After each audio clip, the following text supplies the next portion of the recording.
Hello and welcome. You're listening to the It's All in the Cards podcast, a horror fiction podcast where all questions are welcome, but you may not like the answers. Some material may not be suitable for all audiences. Listener discretion is advised. Are you ready for this? We had snuck into Maureen's house like thieves in the night. I felt a small tug deep within me as we crossed the wards, but there must not have been enough of the buried mother projected inside of me to be stopped. Either that, or the wards weren't strong enough to account for something like her. As we moved through the house, Roz pointed out the floorboards that creaked as if I hadn't tread these floors enough times to know them. Her mother went to bed after Roz's call, and she warned me that if we woke her up, there would be more hell to pay than if we had spat on the devil himself. If only she knew how little it took to piss off the devil. Creeping through the kitchen door, we paused at the fireplace to retrieve the key hidden in a compartment above the mantel before moving on through the house. We finally made it to the back, stopping every other second to listen for sounds of Maureen, but she slept on. Roz laid one hand on the iron doorknob leading to the black room, the other pulling out the intricately forged key that would unlock it and let us in. Let me into the place that I've longed to spend my time for so long now. It's become more of a dream than something that could ever be reality. But here we are, standing at the entrance to the black room, everything bathed in silver moonlight from the window at the end of the hallway. I've waited so long for this, and now I'm terrified of what we'll find. We're in this together, Jade. We'll find a way to get that thing out of you, once and for all. She gives me a glorious smile, lit with moonlight, before turning the key in the lock. The heavy mechanisms inside the door turn with a thunk loud enough to wake the dead, but it is Roz's gasp that draws my attention. When she pulls her hand away from the knob, I can see that it is covered in tiny cuts, spanning the palm of her hand. Blood starts to well up, dark and shining, but before I can ask if she is okay, the doorknob glows faintly with a green light. Soundlessly, the heavy wooden door opens before us, revealing only darkness inside. I guess it's a good thing I didn't try to do this on my own. Yeah, no shit. Let's get inside before Mom wakes up.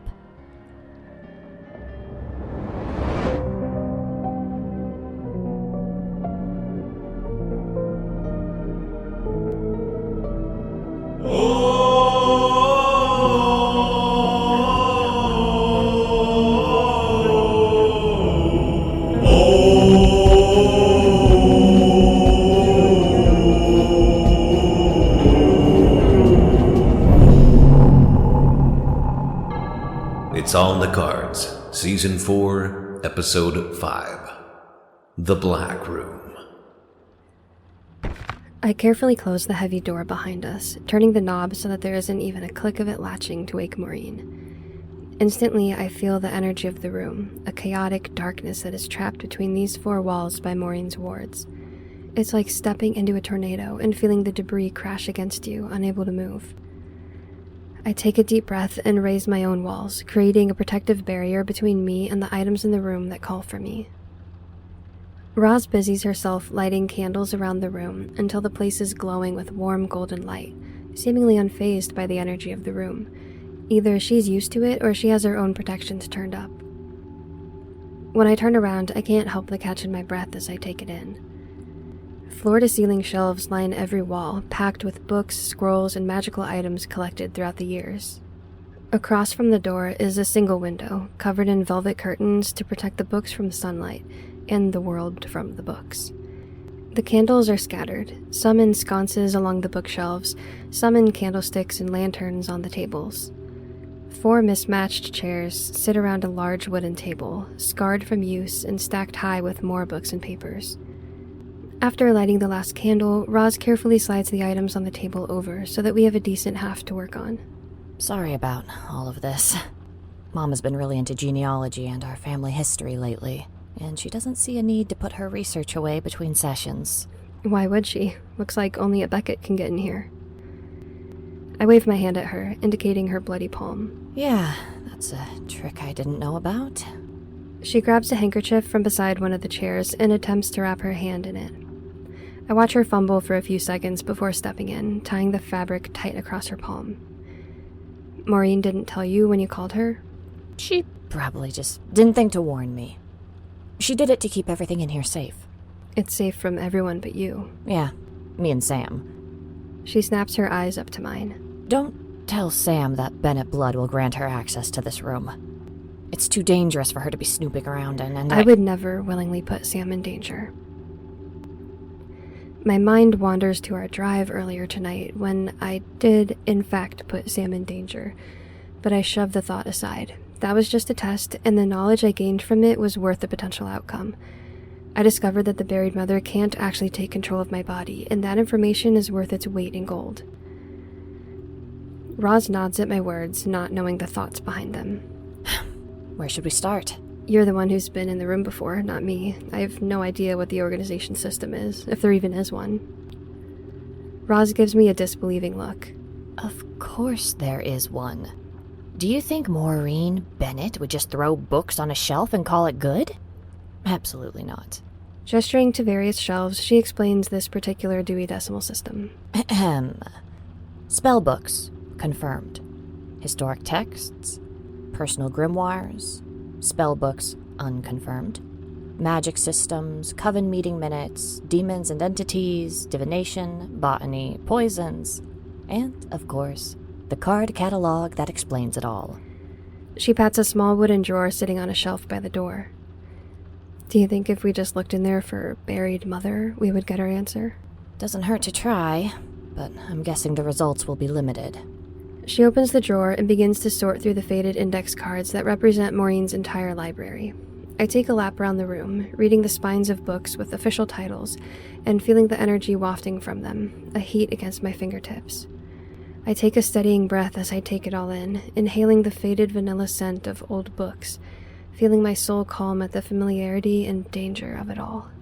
Well, there's not much, but it's a start. My heart skips a beat as I turn to see Roz holding up 2 index cards. That's more than I was expecting. Which ones are we pulling? Looks like one is in historic texts, and one is in coven meeting minutes. Dibs on not reading the meeting minutes. Roz rolls her eyes at me, but hands over a card. Fine, I'll read through the minutes. That can't take that long. In fact, none of it took long. The meeting minutes were about my mother, which isn't new information despite it still making my blood boil. The historic text sounded promising at first, but ended up being a record of the story of the buried mother, documented from an oral storyteller who drastically dramatized the situation to turn her into a savior. And so the buried mother allowed herself to be entombed, taking the tragedies of the world within herself and accepting the guilt and blame so we, the ones who live above, can grow and flourish. What even is this drivel? Who collected this story? Matthew, Mark, and Luke? You know that stories have a tendency to transform the more they are told. We just got unlucky and found a whitewashed version of the buried mother. I think it's pretty accurate, actually. Hush you. Nobody asked for your opinion. Excuse me? We're here to help you. Not because I think it's fun to sneak into my mother's house at night and bleed all over her things. She held up her bandaged hand as evidence, but I shook my head. Not you. It's the bitch in my brain. She seems to think this story is an honest portrayal, so clearly there's something missing from it. Like why she's been trying to escape for decades if she allowed herself to be entombed. Roz drops into the chair beside me and props her chin on her hand, a look of amazement dazzling across her face. This is fascinating. I can almost tell when she speaks by the look on your face. I'm not sure how you can tell the difference between me being annoyed by her and me being annoyed by you. Your annoyed by Ra's face has a touch of tenderness to it still. I toss the book with the altered oral history into her lap, but she just smiles. That's not what I mean, though. You get sort of distracted, like you're looking within yourself when you're listening to her. Does she speak to you often?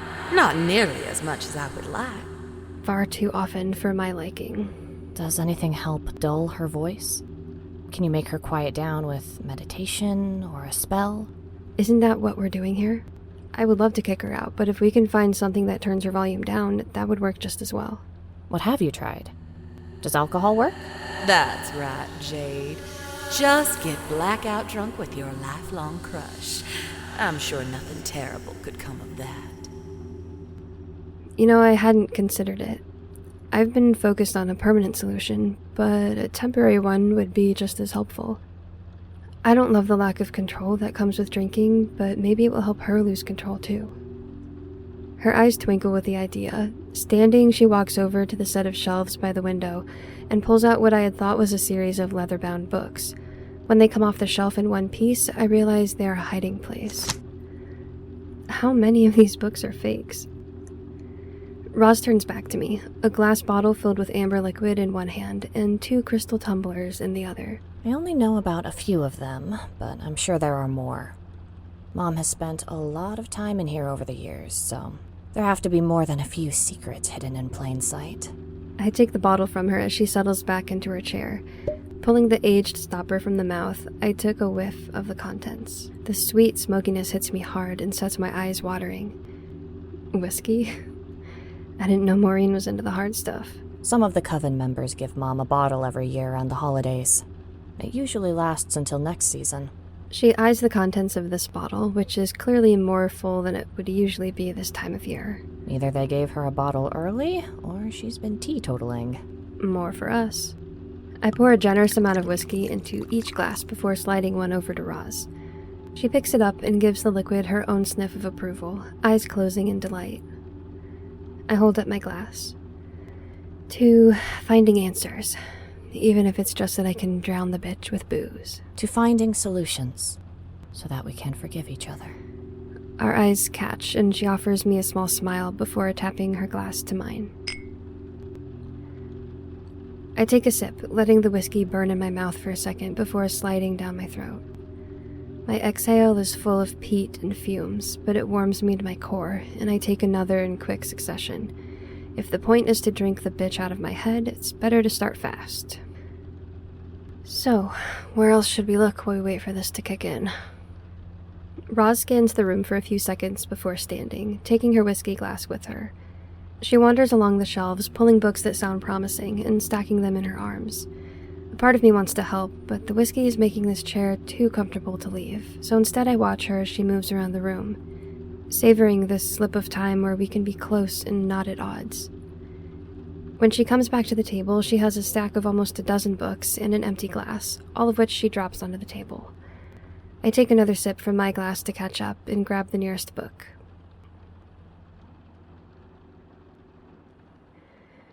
The research is dreary. Many of the books Roz grabbed are handwritten and hard to read, or it could just be the whiskey making my head fuzzy. But we continue to parse through them, making notes as we go if something sounds promising. By the time we finish that stack, we have only a few pages of notes between us and are down to half of the bottle. Roz sits back, rubbing her eyes and yawning widely. She's still there? I pause and listen, but all I can hear is the sounds of the house around us settling and the flickering flames of the dying candles around us. Either the whiskey worked, or she got bored of the research and left. Can she leave? I honestly don't know. She says she can, but she's lied before, so who can really know? What did she lie about? I lay both palms flat on the table, considering my words.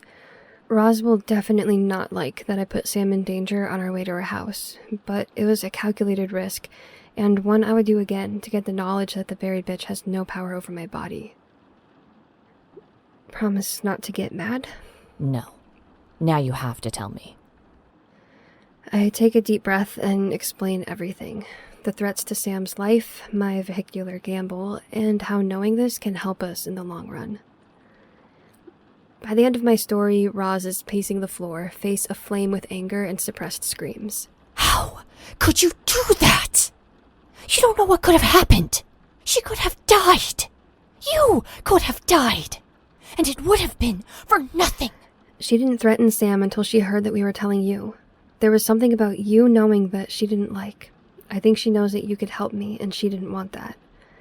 Besides, she wouldn't risk killing me. She's tied to me, and if I die, a part of her dies too.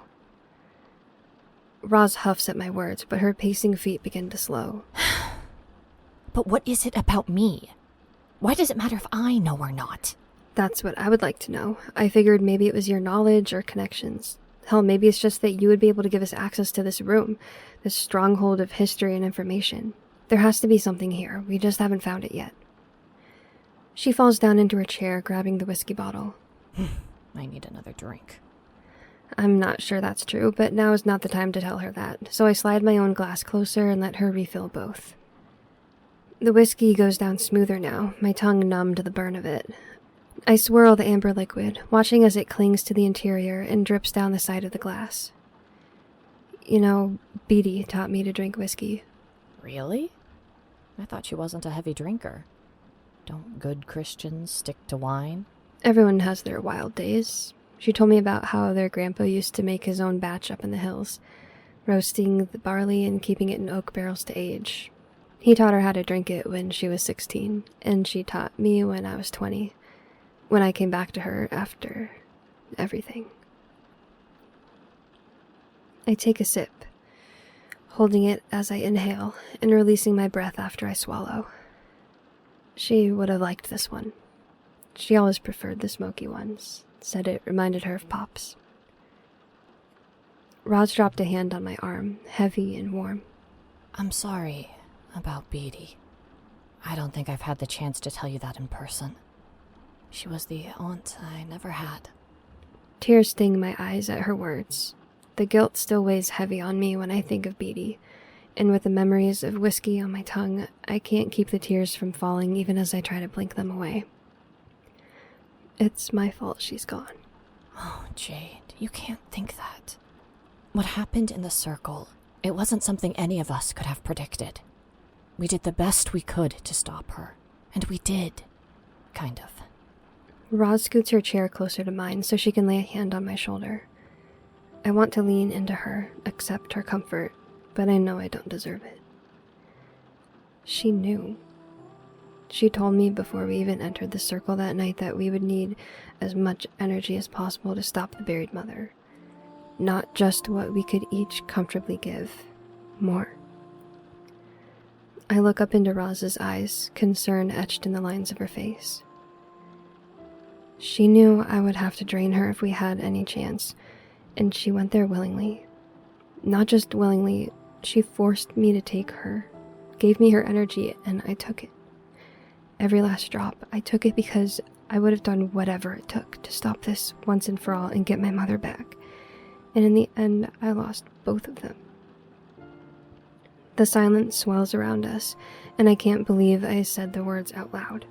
Confessed my guilt to my oldest friend in the hopes that she could absolve me from it. You didn't do anything wrong. I shake my head, tears spilling onto my shirt. I did. You don't understand. I drained her, took the last bit of her life force so I could be selfish, and it didn't even work. It wasn't worth it. None of it was. You stopped the buried mother from being free. You saved so many lives by destroying her, shattering her into pieces and scattering those pieces to the wind. You stopped her from wreaking havoc on the world. That seems worth Beatty offering her life. She certainly thought it was. And who are you to deny a dying woman her last wish? You sound just like her. Good.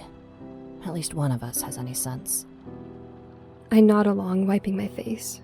Goddess, I must look like a splotchy mess right now. Can I ask you something?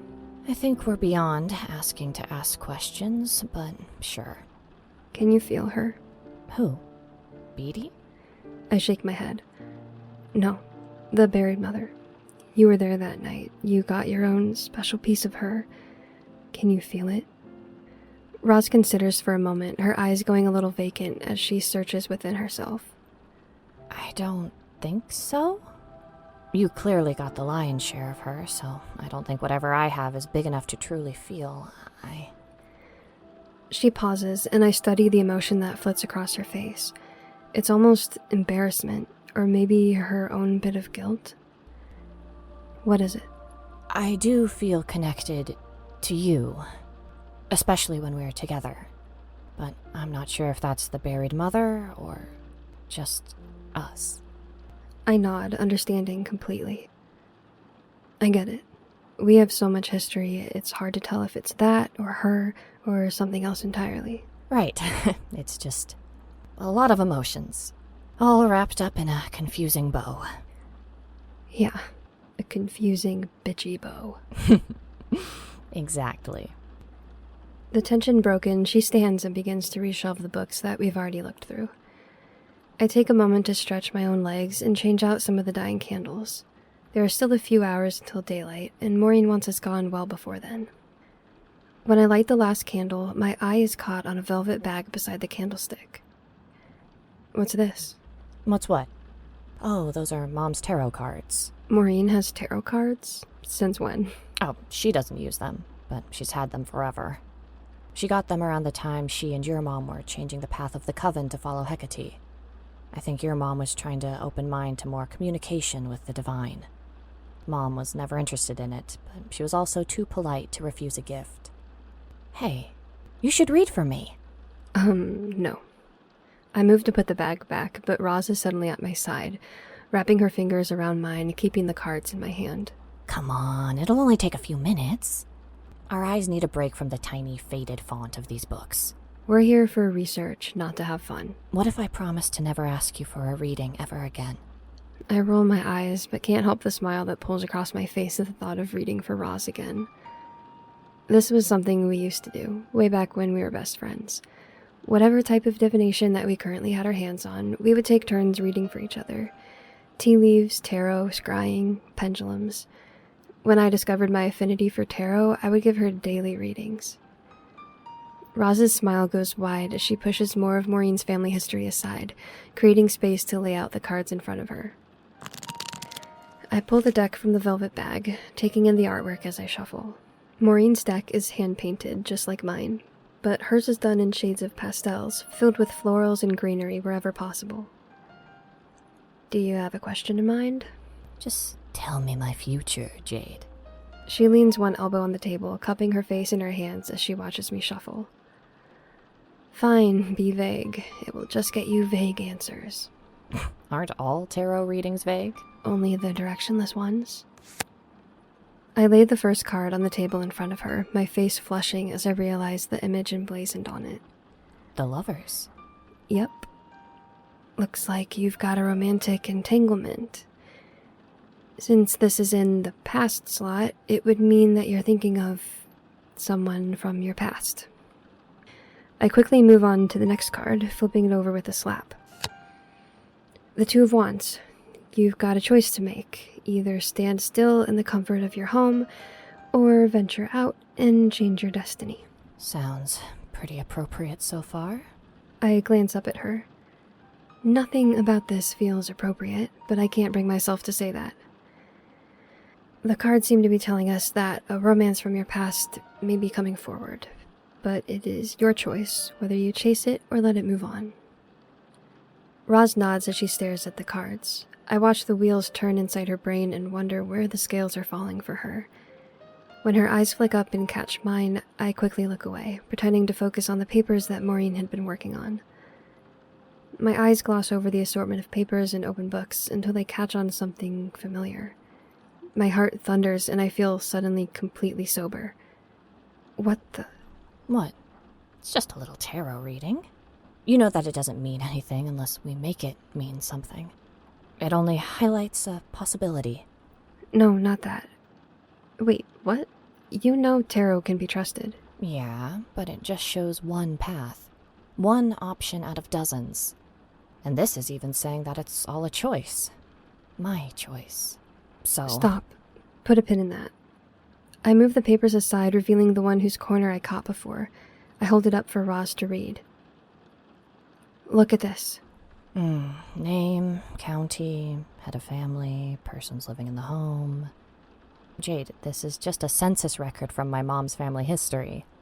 Look at the names. I watch Roz's lips move as she reads the handwritten names. I know when her eyes go wide that she sees what I saw. Acantha? How many people do you think had that name back then? You really think it's her? Like, the Acantha? What if it's not? There could potentially be a few of them in the history books. What if it is? What if this is the thing that the buried bitch didn't want me to figure out? It is very telling that it is in your mother's house in her family history research. This has to be it. It just feels right. Roz takes the page from me and reads through it in its entirety, only putting it down when she reaches the bottom. I mean, it could be her. But what does this mean? If she's a Bennett, then she wouldn't have been a sacrifice, right? Those could only be Albright. That's why your mom... I know. I am not sure what this means, but it's definitely something. I pull out my phone and take a picture of the page with Acantha's name on it so I can look up the rest of the information later.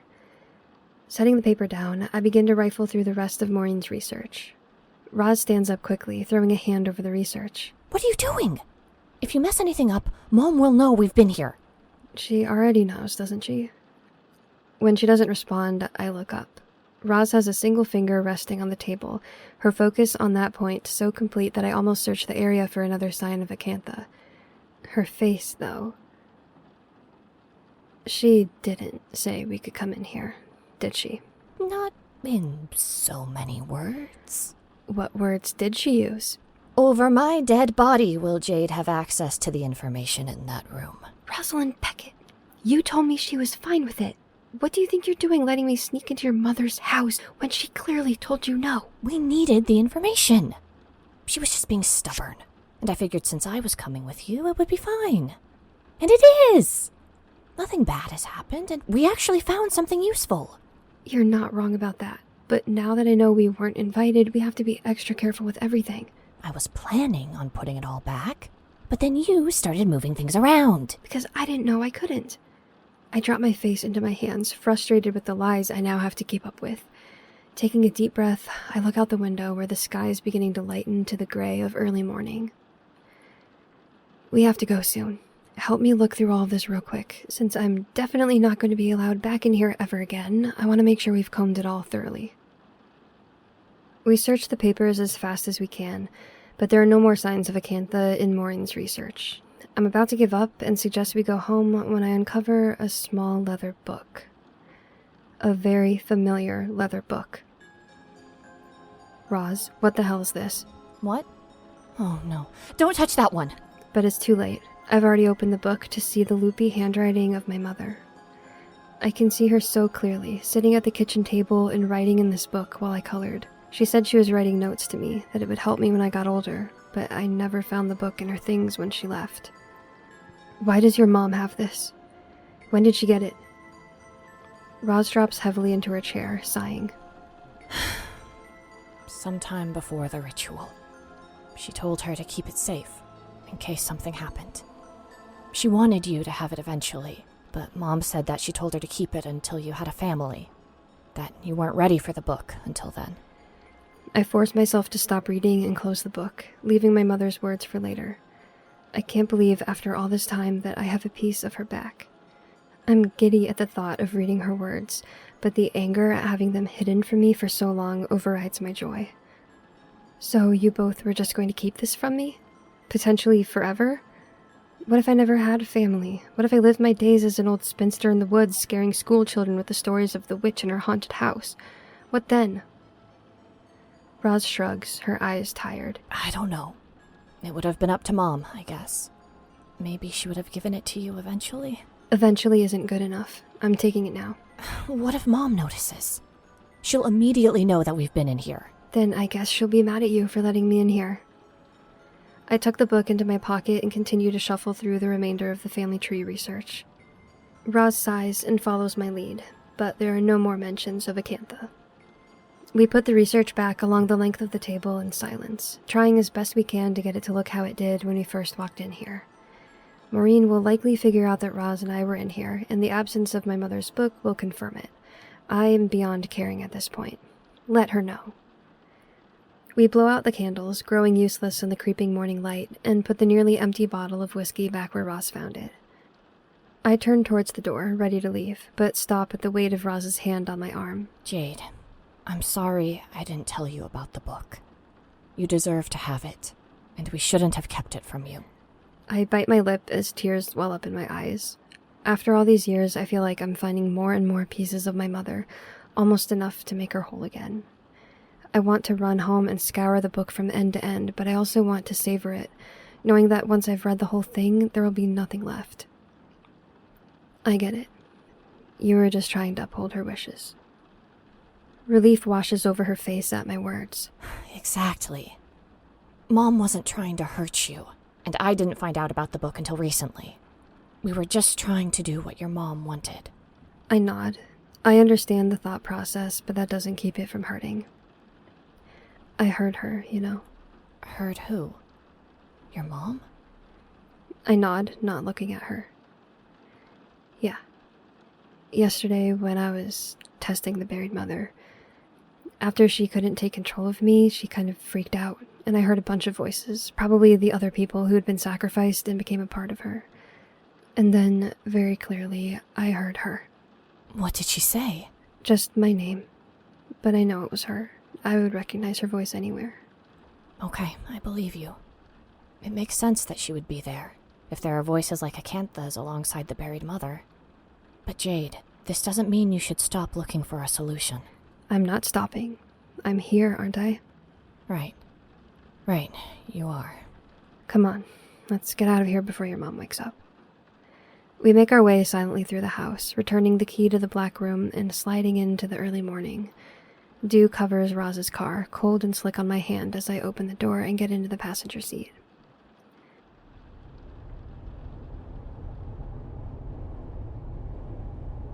Did Sam get home safe with your car?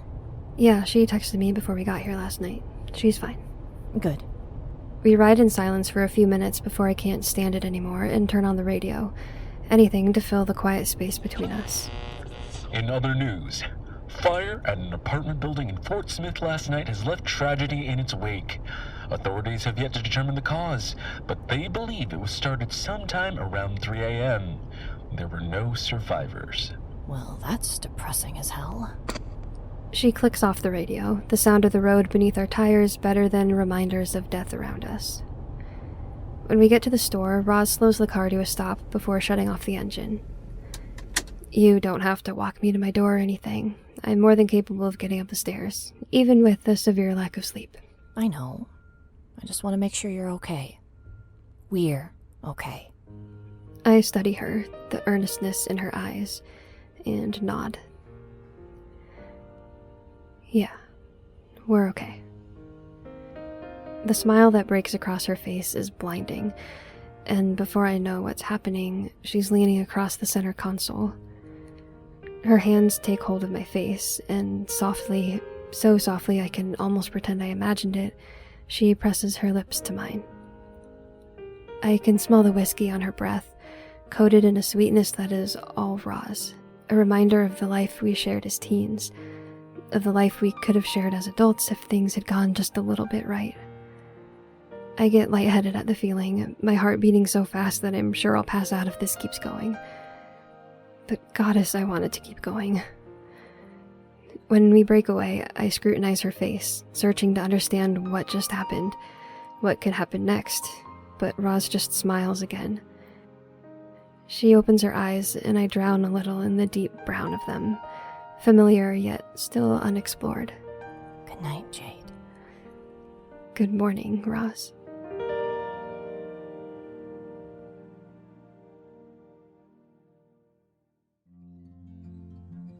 This episode of It's All in the Cards was written by Morgan Valko, featuring the voice talents of Abby Konzen, Jessica McEvoy, Sarah Thomas, and Allonte Bakarat.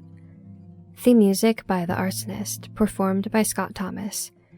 Don't forget to check out our exclusive bonus content on Patreon and our merch shop on our website. Your support means the world to us to keep Jade's story going. Thanks for listening.